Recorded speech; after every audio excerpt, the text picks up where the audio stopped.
تبارك الذي نزل الفرقان على عبده ليكون للعالمين نذيرا. السلام علیکم ورحمۃ اللہ وبرکاتہ. الحمد للہ رب العالمین والصلاة والسلام على رسوله الكريم. اما بعد فاعوذ باللہ من الشیطان الرجیم.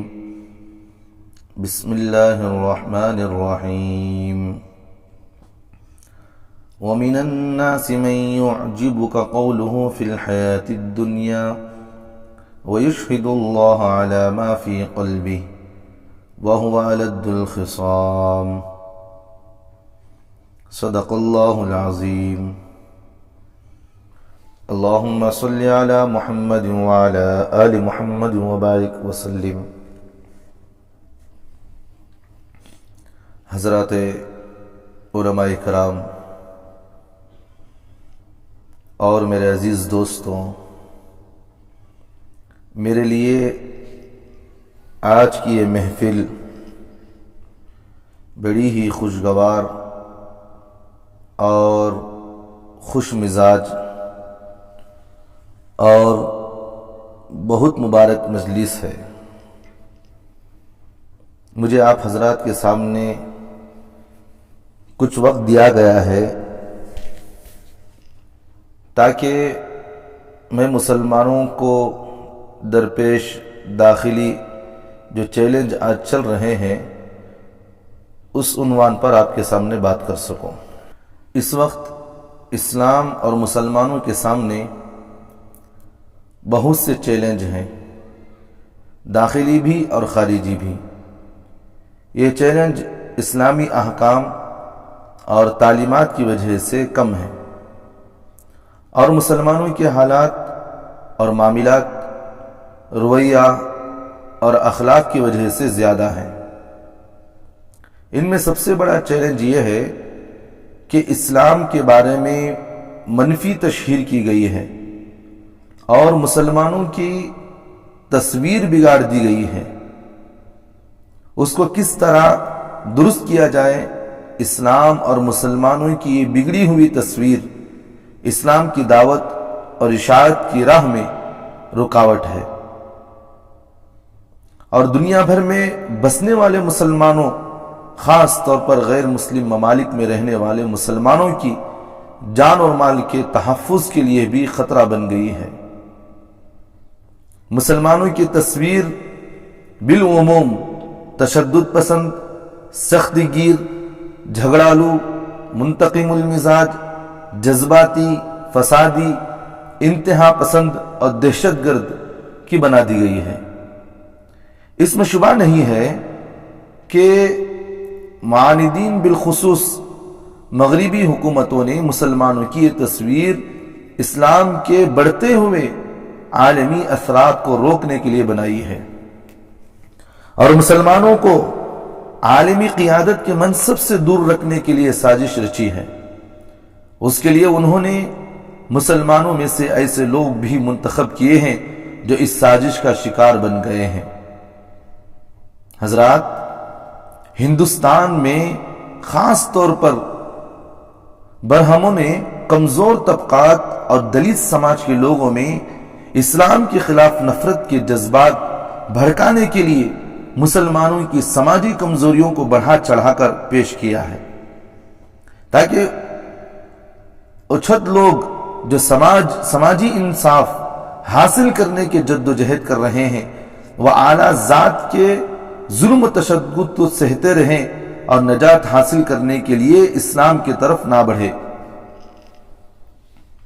چنانچہ تمل ناڈو کا ایک ڈاکٹر ہے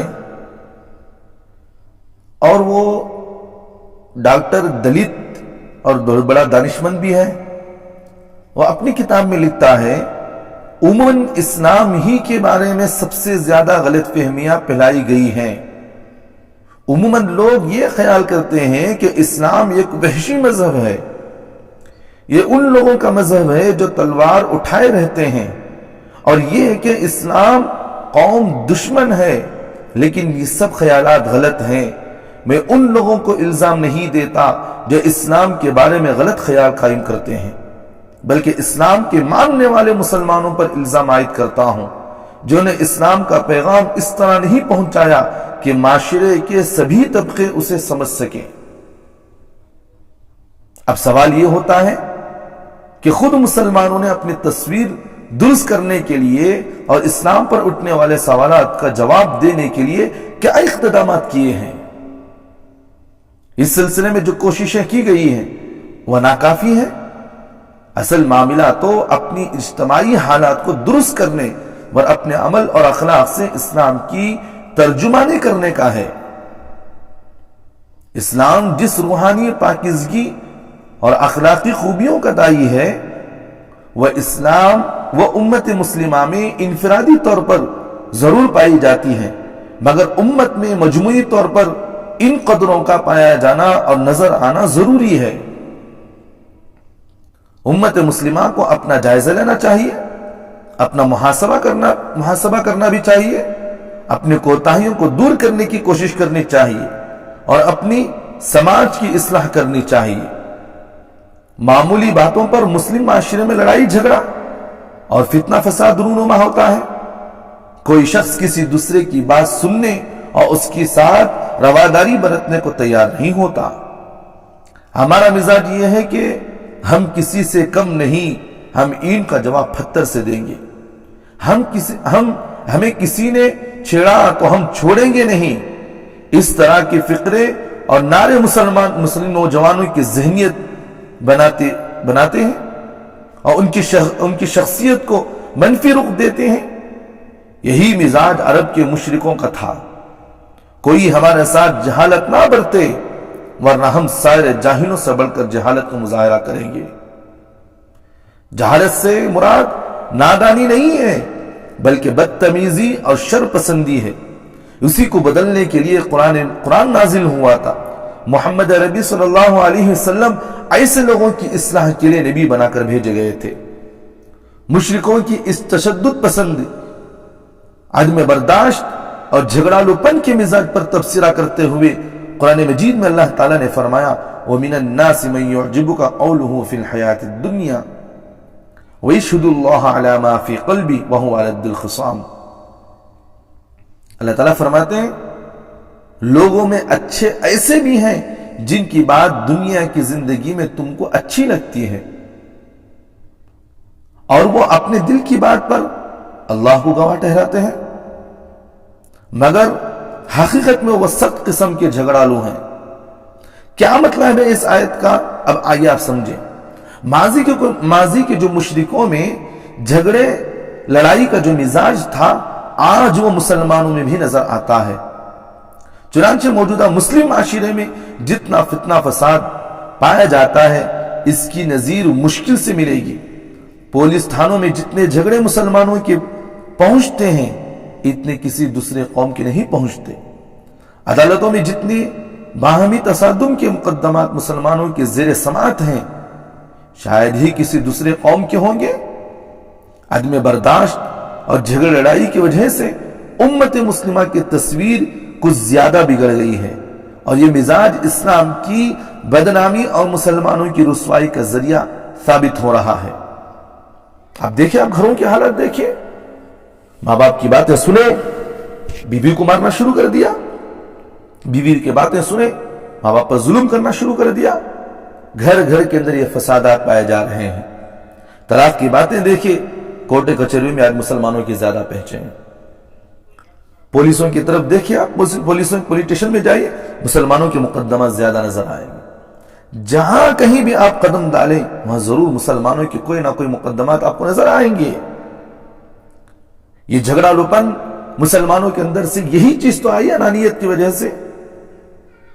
اس لیے رسول اکرم صلی اللہ علیہ وسلم نے مسلمانوں کو جھگڑا لڑائی سے دور رہنے کا حکم دیا تھا۔ ذہنی سکون اور قلبی اطمینان حاصل کرنے پر زور دیا تھا۔ آپ صلی اللہ علیہ وسلم نے اس لوگوں کو معاشرے کا برا آدمی قرار دیا تھا، جو ضدی، جھگڑالو اور بات بات پر لڑنے لگتا ہے۔ حضرت اما عائشہ صدیقہ رضی اللہ عنہ فرماتی ہیں رسول اللہ صلی اللہ علیہ وسلم نے فرمایا لوگوں میں سب سے برا آدمی اللہ کے نزدیک وہ ہے جو جھگڑالو ہے۔ سنیے ایک حدیث پھر ایک مرتبہ، حضرت اما عائشہ صدیقہ رضی اللہ عنہ فرماتی ہیں رسول اکرم صلی اللہ علیہ وسلم نے فرمایا لوگوں میں سب سے برا آدمی اللہ کے نزدیک وہ ہے جو جھگڑالو ہے۔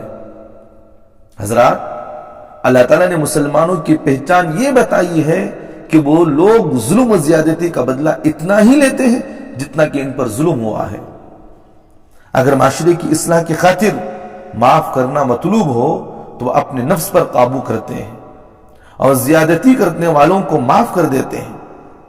انہی کی تعریف میں اللہ تعالیٰ نے قرآن مجید میں فرمایا وَالَّذِينَ إِذَا أَصَابَهُمُ الْبَغْيُ هُمْ يَنْتَصِرُونَ وَجَزَاءُ سَيِّئَةٍ سَيِّئَةٌ مِثْلُهَا فَمَنْ عَفَا وَأَصْلَحَ فَأَجْرُهُ عَلَى اللَّهِ إِنَّهُ لَا يُحِبُّ الظَّالِمِينَ۔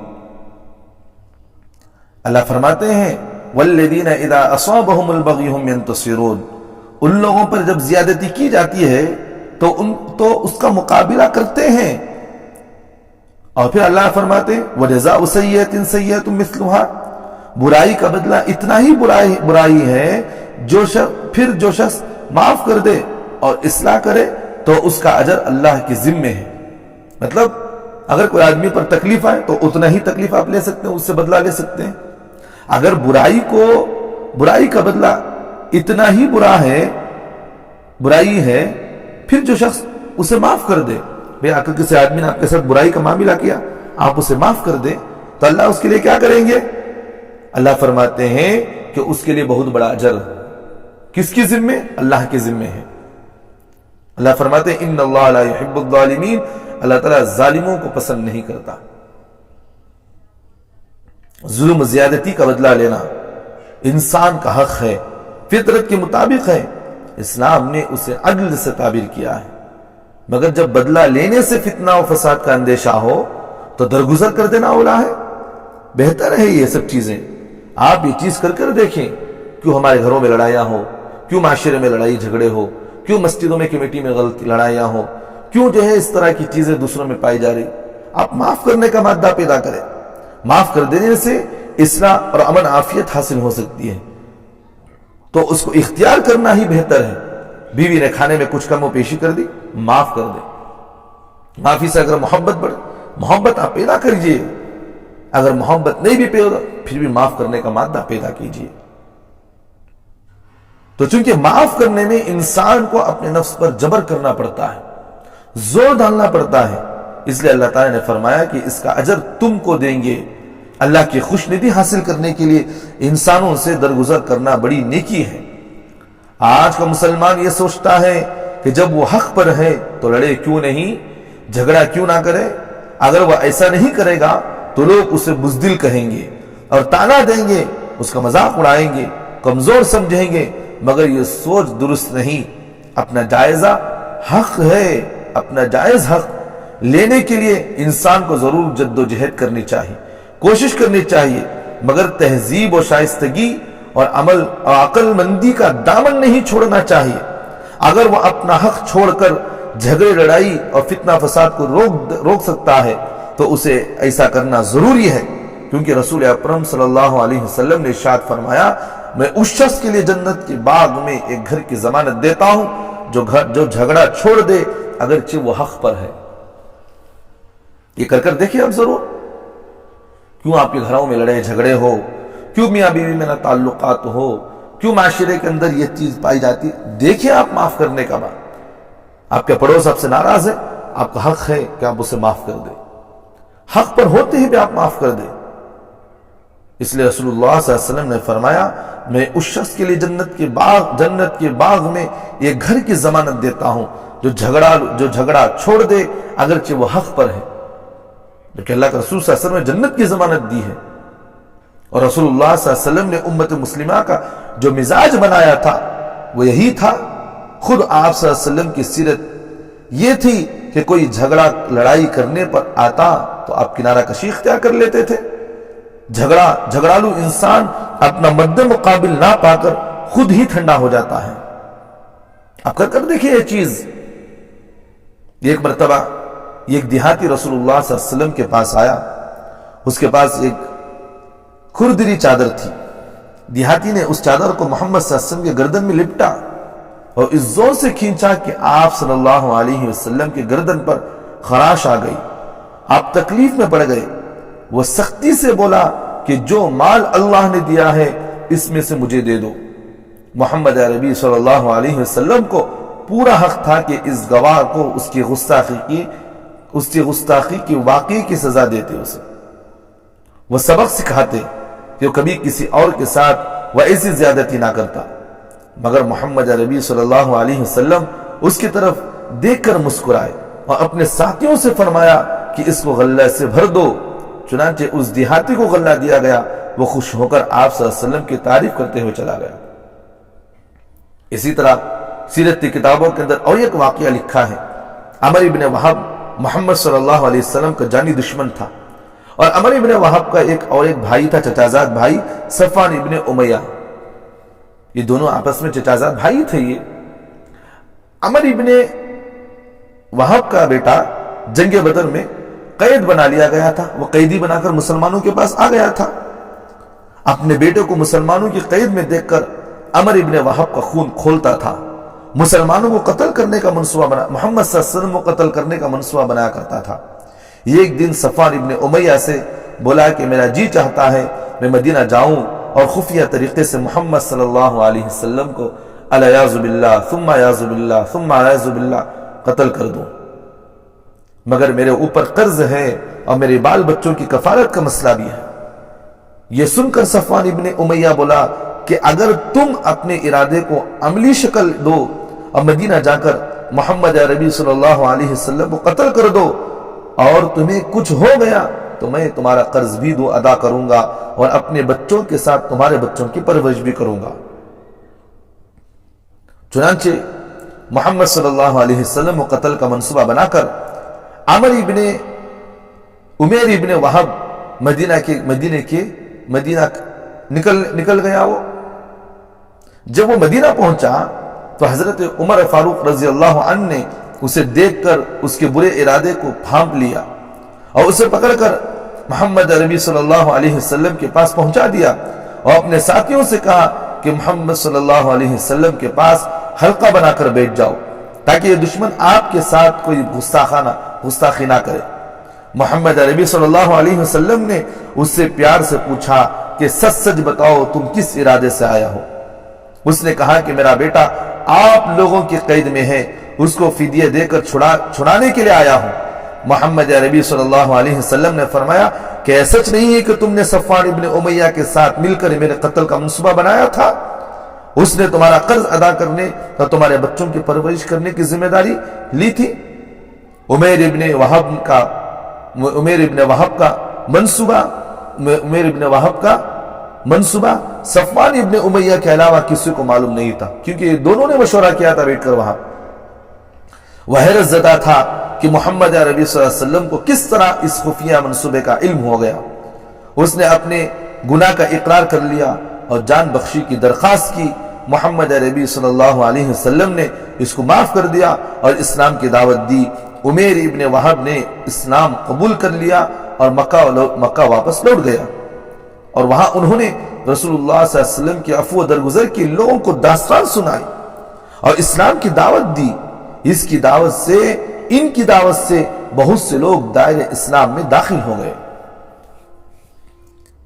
محمد عربی صلی اللہ علیہ وسلم کو اختیار تھا عمیر ابن وہب کو اقتدام قتل کے جرم میں مار ڈالتے، کیونکہ اس نے قتل کا اللہ کے رسول صلی اللہ علیہ وسلم کو سب سے پہلا منصوبہ بنایا تھا، تلوار اس نے اٹھائی تھی، مگر آپ صلی اللہ علیہ وسلم نے ایسا نہیں کیا، بلکہ انہیں اپنے رویہ پر پشیمانی کا موقع دیا اور توبہ کرنے کی مہلت دی۔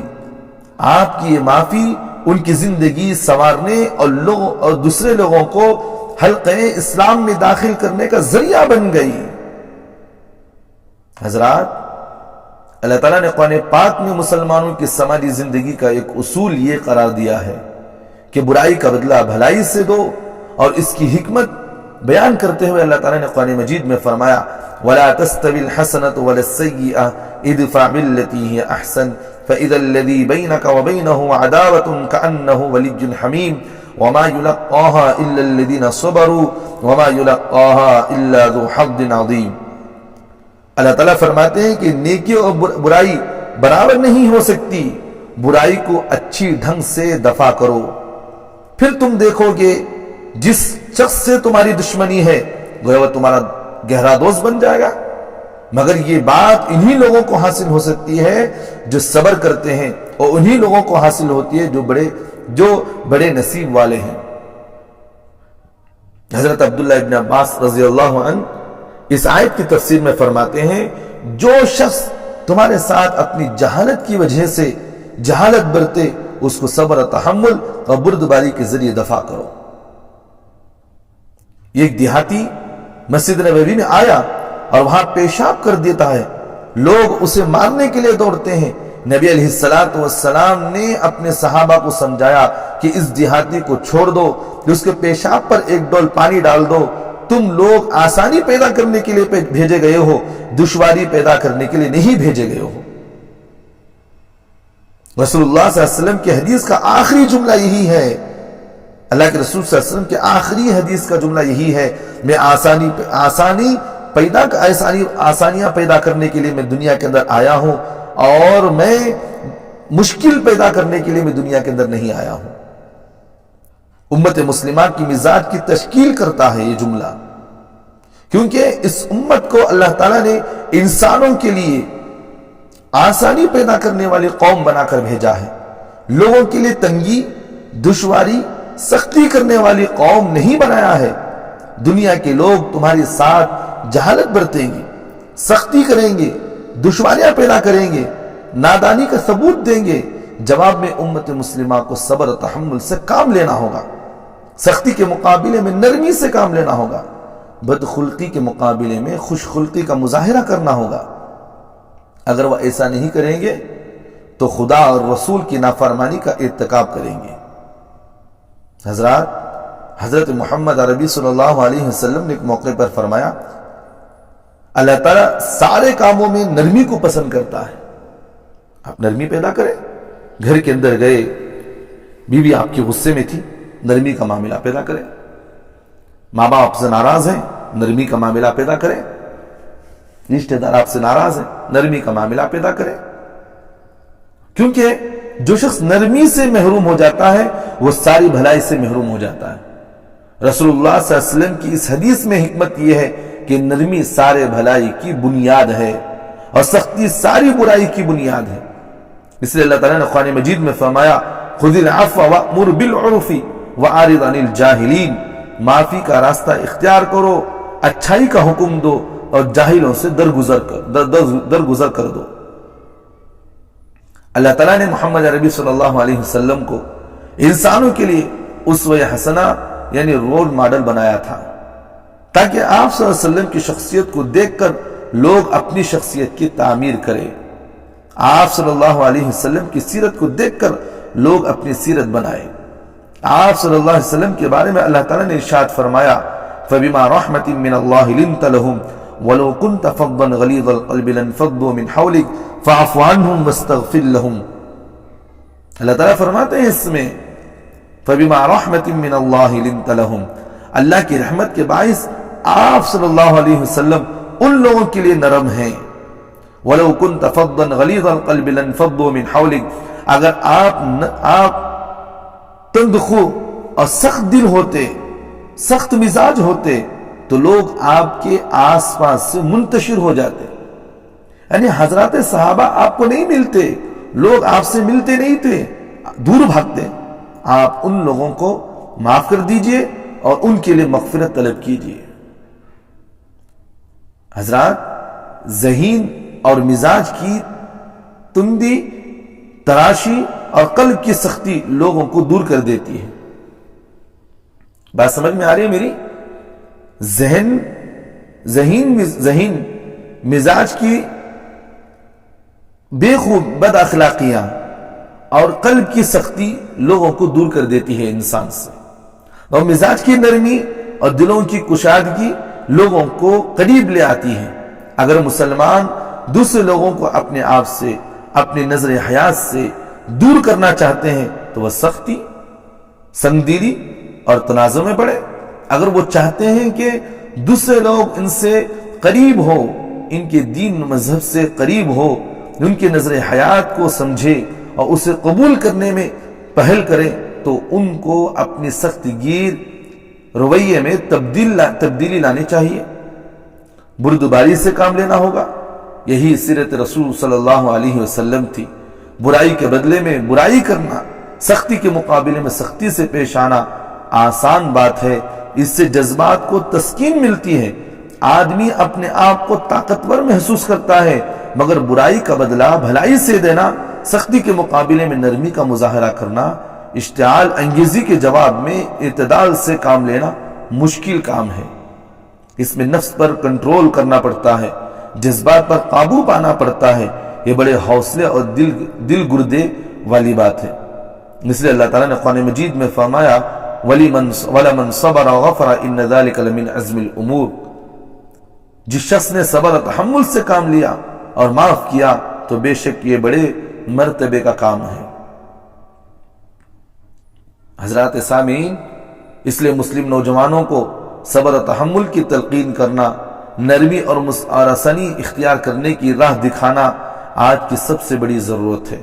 یہ ہماری قومی تعمیر کا ذریعہ ہے، رسول اللہ صلی اللہ علیہ وسلم کی سیرت و سنت ہے۔ اس میں علماء کرام کا، مسجدوں کے خطباء کا اور اماموں کا، مسلم تنظیموں اور جماعتوں کا، مذہبی تعلیمی اداروں کا اہم رول ہے۔ ہمیں اپنی نسل کو سنبھالنا چاہیے، ان کے دل و دماغ سے تشدد اور سختی اور تصادم کے رجحان کو کم کرنا ہوگا، اپنے امن اور آشتی کی اسلامی تعلیمات سے ان کو بہراور کرنا ہوگا۔ اس کے لیے منصوبہ بندی کرنی ہوگی، ان کو انسانوں سے محبت کی راہیں دکھانی ہوگی، ان کو انسانی خدمت کے لیے آمادہ کرنا ہوگا۔ اسی طریقے سے وہ اپنے تحفظ کا سامان کر سکیں گے اور اسلام کی اشاعت کے راہ ہموار ہو سکیں گے۔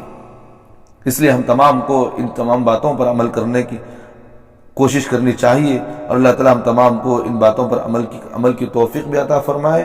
وآخر دعوانا ان الحمد للہ رب العالمین۔